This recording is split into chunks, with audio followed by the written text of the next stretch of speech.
right around 3 miles is when we're going to start our descent from altitude to intercept a good glide path to then land. I would say there's more talking at night. In the daytime, we do things a lot more visually, and we're actually trained to do it without talking at all. So we can sequence all our aircraft on deck without saying a word. But at nighttime, it requires a little more discussion to make sure we know exactly where everybody is.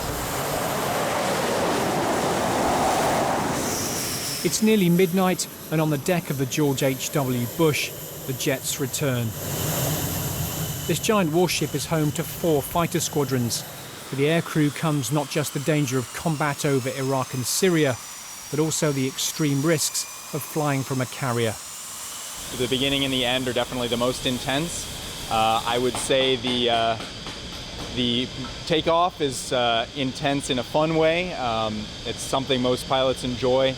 And then the landing is probably the most challenging, especially after a long mission. So it's something that we're very well trained for, but there are always added aspects of difficulty, whether it's at night, what the winds are doing specifically. So that increases the level of challenge at the end of a flight. Kind of one of the unique features of an F-18, or really any carrier aircraft, is the fact that the landing gear are extremely stout. As you can see here, this kind of looks like what you'd see on an off-road racing vehicle. This pilot has also flown many missions over Iraq and Syria at the controls of an F-18 Super Hornet.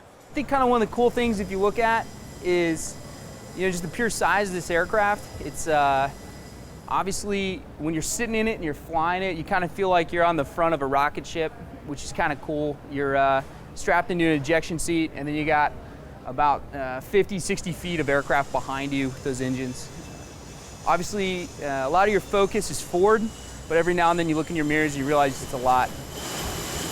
The F-18 is now the US Navy's primary strike fighter and has been used to launch thousands of airstrikes on ISIS. Known as the Rhino, the Super Hornet is an upgrade on its smaller forebear. With the retirement of the F-14 Tomcat, 25 US Navy squadrons now fly some variant of this jet. Each of these aircraft costs around $98 million and is capable of Mach 1.8, just shy of 1,400 miles per hour. Bring it up! Since the start of Operation Inherent Resolve, the US has carried out more than 16,000 airstrikes.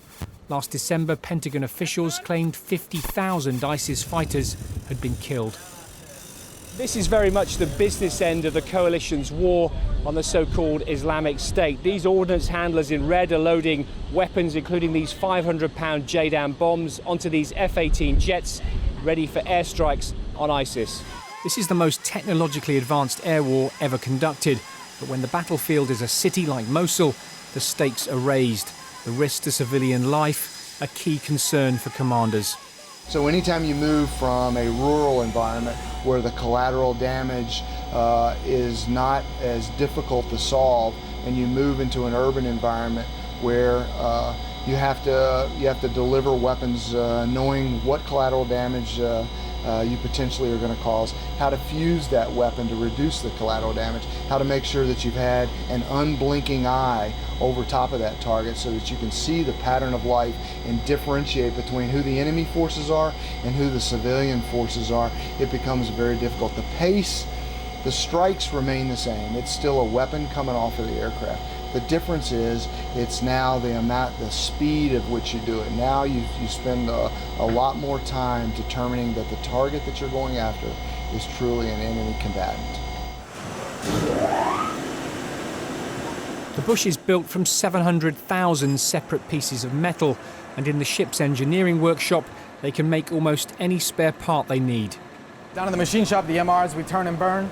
We take stock metal that's shipped to us, and we can turn it into anything the ship needs. So the wear and tear of operating in this area of the world, along with the salt water and the corrosion and the humidity, it'll mess a lot of parts up. So it'll kind of accelerate that decomposition of the parts. So when things need to get replaced immediately for a mission op, rather than flying it all the way from the States, we can make it right here on the spot. It would take us a couple days rather than 3 weeks. One of the oldest rates in the US Navy is bosun's mate. Known as boats, these men and women keep this giant carrier operating day to day. we do is we handle the general upkeep of the ship, the preservation of it. We also bring on supplies and fuel for the jets. One of the things that we do is we handle the anchor chain. That's one of the main focuses of our job. Which is enormous. Yes, it weighs 60,000 pounds and it is 12 fathoms long. The Bush was the first US carrier to launch airstrikes on ISIS back in 2014. For America, this 3-year air war hasn't come cheap. Between 2014 and December last year, the US government spent nearly $2.5 billion on weapons. Daily flying operations cost a further $4.5 billion. The total cost to the US taxpayer, just under $11 billion. Below deck stands a huge bronze statue of this ship's famous namesake. Long before he was president, George HW Bush was a naval aviator, the youngest US pilot of the Second World War.